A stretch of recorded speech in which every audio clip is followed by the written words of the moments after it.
warahmatullahi wabarakatuh. Perkenalkan, nama saya Muhammad Rasis dari Kesmas A. Ingin menjelaskan meme mapping. Sebelum itu saya akan mempresentasikan meme mapping tentang dasar kesehatan dan keselamatan kerja atau biasa disingkat K3, yang dipandu oleh dosen Ibu Dr. Fatmawati Malapi MSK MMKes, dan adapun subtopik-subtopiknya yaitu mulai dari ergonomi dan file kerja, PAK atau PAK, sampai sistem manajemen ketiga. Nah, saya akan menjelaskan satu persatu subtopiknya. Yang pertama ada ergonomi dan file kerja. Nah, ergonomi itu sendiri berasal dari kata ergon, yang dimana ergon dan nomos yang berasal dari bahasa Yunani. Terus ergon itu memiliki arti artinya itu kerja dan kekuatan. Namun dari itu nomos juga mempunyai makna aturan atau hukum. Jadi ergonomi itu berarti ilmu yang mempelajari tentang pekerjaan menurut Karwoski tahun 2005. Nah, menurut saya pribadi, ergonomi itu suatu peristiwa yang dimana kita dalam posisi yang nyaman saat kita bekerja atau melakukan sesuatu. Terus penjelasan file kerja adalah ilmu tentang tubuh manusia saat bekerja. Namun saya berpandang juga, menurut saya itu file kerja itu ialah suatu interaksi tentang satu anggota tubuh ke anggota tubuh lainnya untuk menciptakan suatu gerakan. Nah, perbedaan ergonomi dan file kerja itu ialah ergonomi lebih spesifik terhadap masalah pekerjaan, sedangkan file kerja itu ialah terkait dengan kondisi kita saat kita sedang bekerja. Nah, tujuan penerapan ergonomi ini secara umumnya antara lain itu seperti meningkatkan kesejahteraan fisik dan mental melalui upaya pencegahan cedera dan penyakit akibat kerja, menurunkan beban kerja fisik dan mental,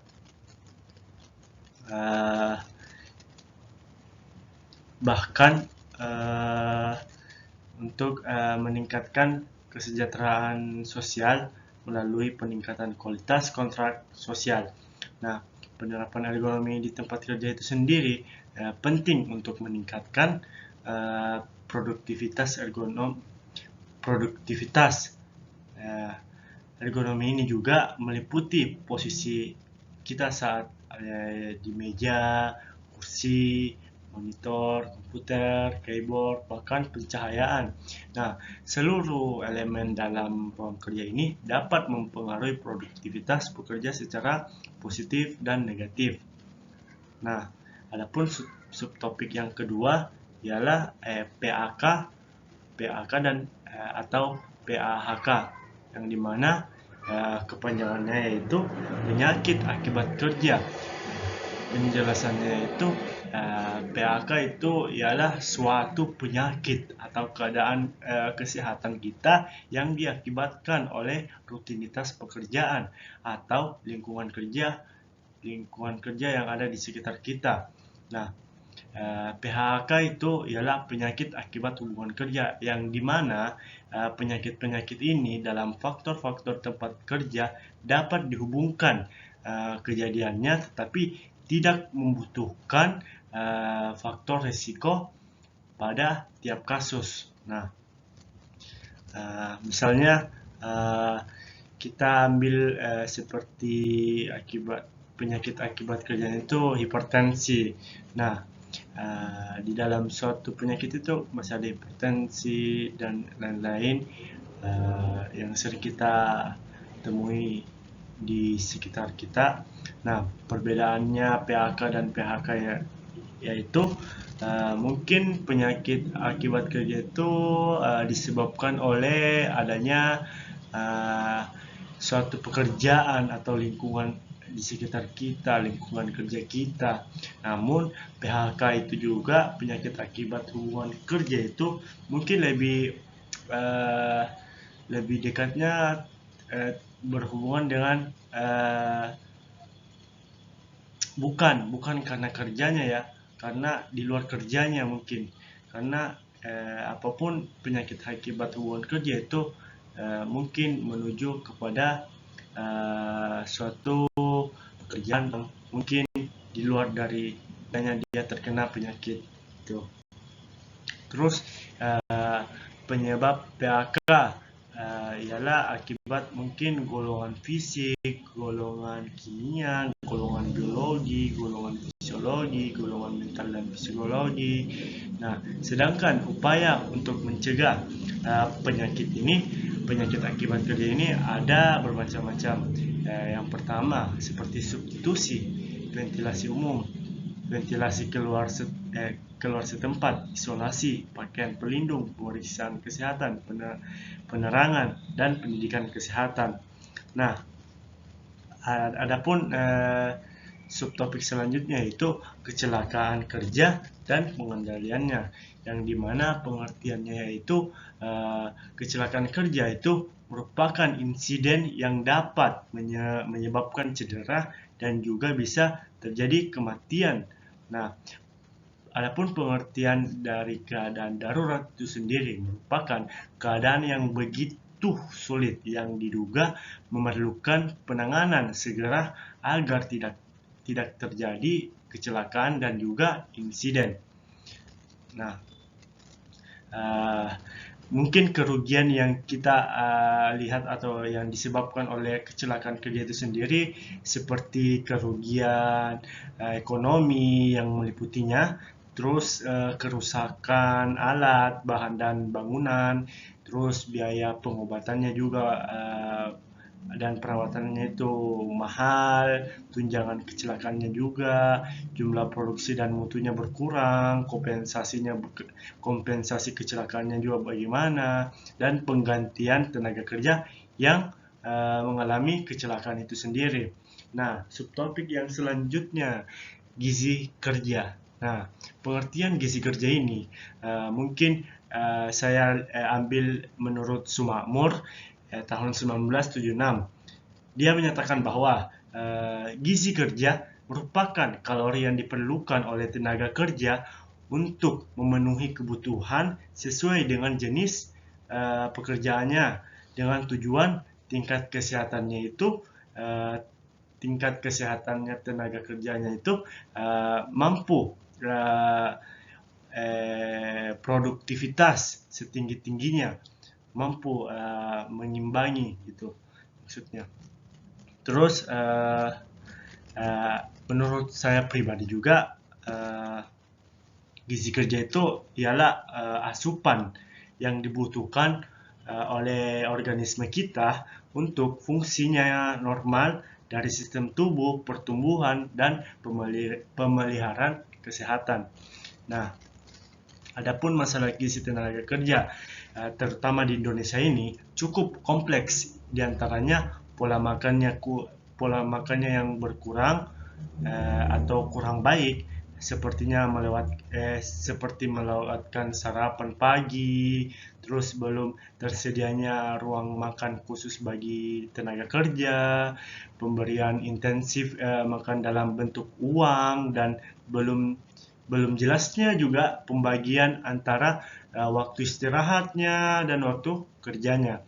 Nah, salah satu cara untuk menentukan status gizi seseorang atau status gizinya orang itu dengan membandingkan berat badan dan tinggi badan, yang dimana IMT sama dengan berat badan kilogram dalam bentuk kilogram per dibagi tinggi badan kuadrat dalam meter. Nah, tanda-tanda ini petunjuk yang dapat memberikan indikasi tentang keadaan keseimbangan antara asupan intake zat gizi dan kebutuhan zat gizi oleh tubuh untuk berbagai proses biologis. Nah, adapun subtopik selanjutnya yaitu mengenai toksikologi industri, yang dimana toksikologi ini dapat diartikan sebagai ilmu yang mempelajari tentang bahan beracun yang dipergunakan, diolah, dan dihasilkan dalam suatu proses industri yang berdampak terhadap kesehatan pekerja. Nah, hampir semua jenis industri menggunakan berbagai bahan kimia yang memiliki sifat toksik. Nah, toksikologi itu sangat bermanfaat untuk memprediksi atau mengkaji akibat yang berkaitan dengan bahaya toksik dari suatu zat terhadap manusia dan lingkungannya. Nah, menurut saya pribadi juga toksikologi industri itu saya tafsir yang dimana toksikologi adalah bidang ilmu yang mempelajari efek berbahaya yang dapat ditimbulkan oleh bahan kimia atau zat pada manusia, hewan, dan lingkungan. Namun, industri itu adalah suatu bidang atau kegiatan ekonomi yang berkaitan dengan pengolahan bahan baku dan pembuatan barang jadi di pabrik. Nah, saya gabungkan mungkin yang pemahaman saya itu toksikologi industri ialah ilmu yang mempelajari efek berbahaya yang dapat menimbulkan bahan kimia dalam kegiatan yang berkaitan dengan pengolahan bahan baku dan pengolahan bahan jadi. Nah, adapun subtopik selanjutnya yang kita bahas ialah promosi ketiga. Nah, promosi ketiga ini atau biasa dikenal dengan safety promotion. Promosi ketiga di tempat kerja adalah suatu kegiatan atau aktivitas yang direncanakan dan ditujukan untuk meningkatkan keselamatan dan kesehatan para pekerja. Nah, serta untuk meningkatkan produktivitas perusahaan dan yang kegiatannya berupa pelatihan, training, visual manajemen di area kerja masing-masing. Nah, adapun beberapa cara promosi ketiga di tempat kerja. Yang pertama, evaluasi pengetahuan mengenai keselamatan kerja. Yang kedua, melakukan melakukan penilaian risiko. Ketiga, yaitu memonitoring pelaksanaan standar keselamatan kerja itu sendiri. Yang keempat, komunikasi pesan. Ketiga, melalui media sosial dan media lain. Nah, yang kelima itu menggunakan proses atau material yang lebih aman. Nah, yang keenam itu menyertakan K3 dalam pelatihan keterampilan. Nah, adapun sasarannya dari promosi kesehatan di tempat kerja. Yang pertama, primer atau seperti karyawan di tempat kerja. Terus yang kedua, sekunder, pengelola K3 itu sendiri atau organisasi pekerja. Yang ketiga itu tersier, yang dimana yang termasuk tersier itu kayak pengusaha dan manajer direktur. Nah, adapun subtopik selanjutnya yang kita akan bahas ialah hygiene industry, yang dimana hygiene industry ini yang saya lihat dari jurnal-jurnal yang saya dapat, itu hygiene industri adalah langkah-langkah antisipasi, pengenalan, evaluasi, pengendalian, dan konfirmasi untuk mewujudkan pelindungan dari bahaya di tempat kerja yang dapat mengakibatkan cedera penyakit atau hal yang mempengaruhi kesejahteraan pekerja. Namun, menurut saya pribadi, hygiene industri, yang dimana hygiene adalah upaya kesehatan dengan cara memelihara dan melindungi kebersihan, sedangkan industri itu sama seperti tadi, suatu bidang atau kegiatan ekonomi yang berkaitan dengan pengelolaan. Nah, jadi yang saya simpulkan ialah hygiene itu adalah suatu upaya untuk memelihara atau melindungi kebersihan dari kegiatan ekonomi yang berkaitan dengan pengelolaan bahan baku dan bahan pabrik. Nah, ruang lingkup hygiene industri itu ada beberapa. Yang pertama, antisipasi atau mengantisipasi hal-hal yang mungkin tidak terduga yang kita terjadi di tempat kerja. Terus rekognisi, suatu penghargaan di ruang lingkupnya. Terus mengevaluasi secara detail tentang objek berdasarkan acuan tertentu untuk mencapai tujuan tertentu. Terus pengendalian, pengaturan berbagai faktor dalam suatu perusahaan. Nah, agar pelaksanaan ini tuh, agar kegiatannya itu sesuai dengan ketetapan dalam rencana. Nah, subtopik selanjutnya yaitu epidemiologi K3. Nah, epidemiologi K3 ini menurut Dr. Lalu Muhammad Saleh SKM MKes yang saya dapat di bukunya, yaitu bidang ilmu Epid K3 itu ialah bidang ilmu yang mempelajari tentang frekuensi, distribusi, dan determinan suatu penyakit, merupakan definisi yang paling umum dalam menggambarkan disiplin ilmu epid. Nah, menurut saya epid K3 ialah epidemiologi itu, yang saya tahu ialah ilmu biologi yang mempelajari dan menganalisis tentang penyebaran, pola, dan penentu kondisi kesehatan dan kondisi kesehatan dan penyakit. Nah,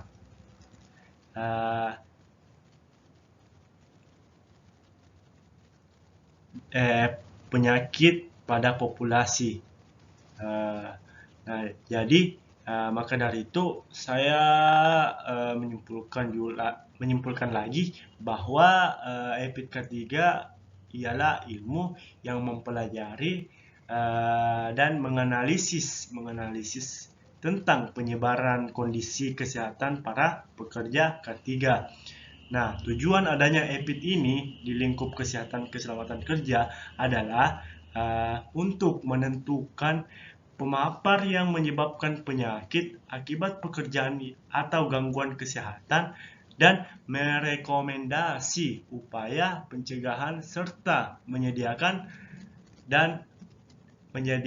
data untuk proyeksi yang akan datang. Nah, subtopik selanjutnya yang akan dibahas yaitu psikologi industri.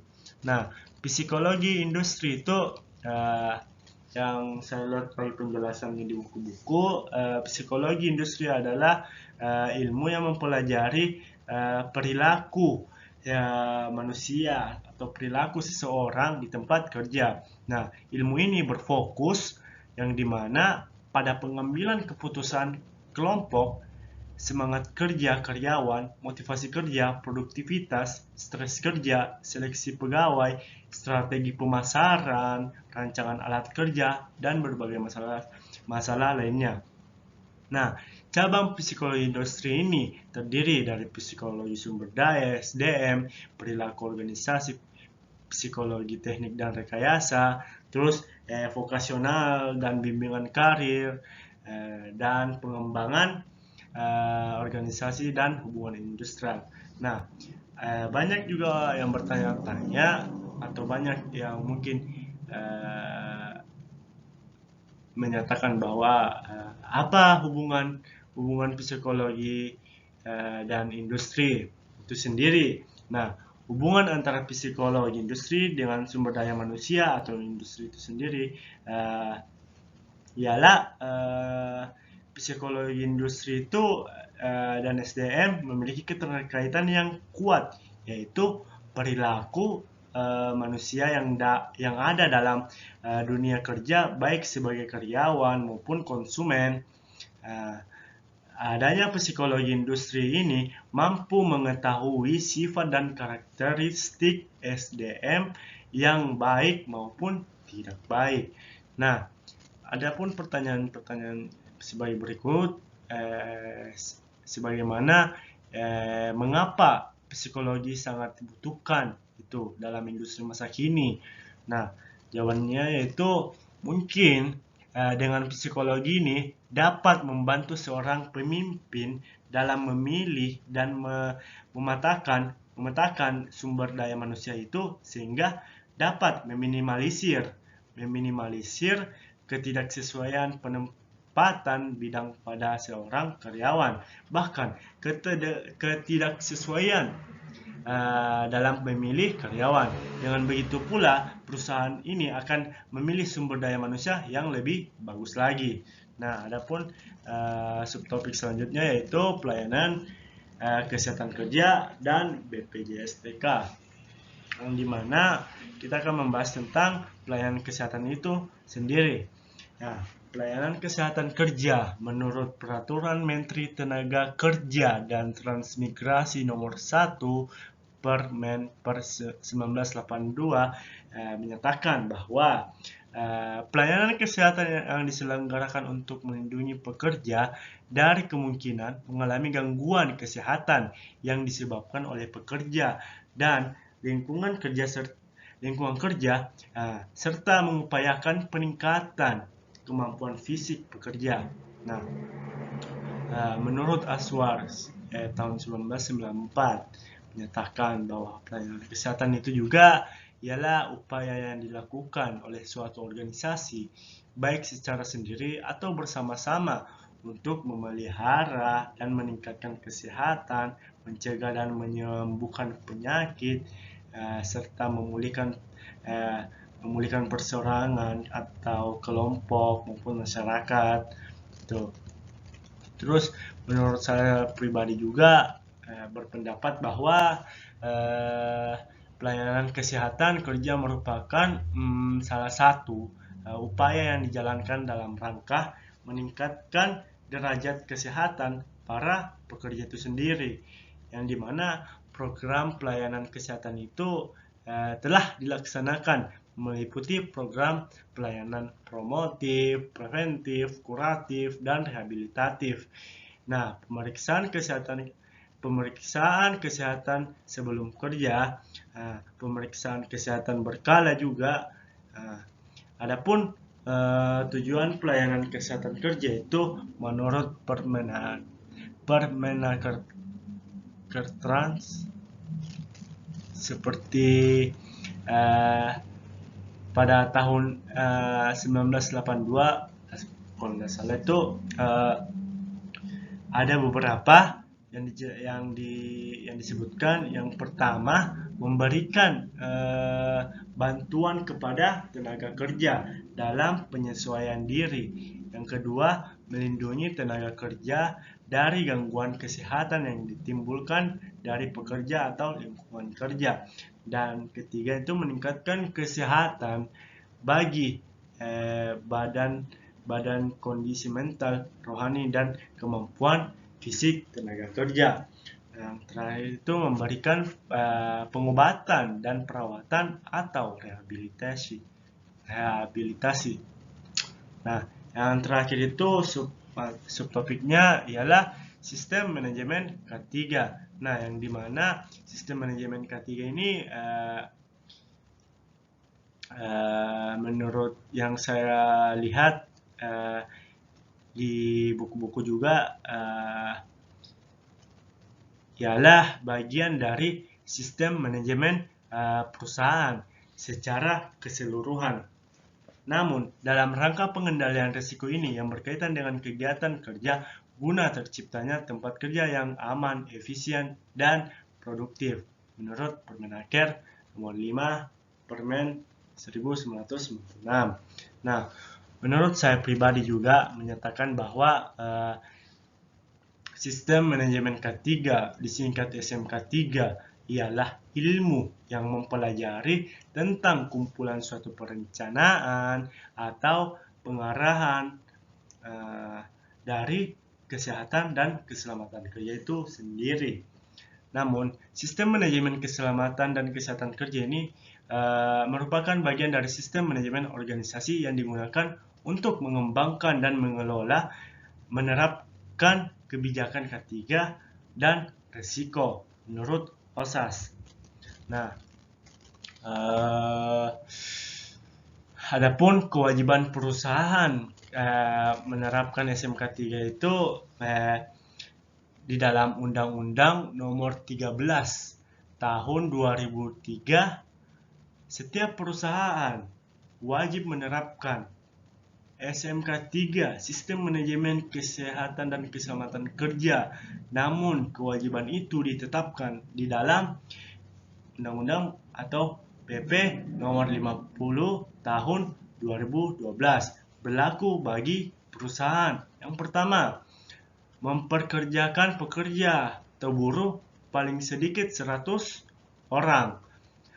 Kedua, mempunyai tingkat potensi bahaya yang sangat tinggi sesuai dengan ketentuan peraturan perundang-undangan. Mungkin hanya sekian yang saya bisa paparkan. Kurang lebihnya dimaafkan. Saya akhiri, wabillahi taufiq wal hidayah. Wassalamualaikum warahmatullahi wabarakatuh. See you.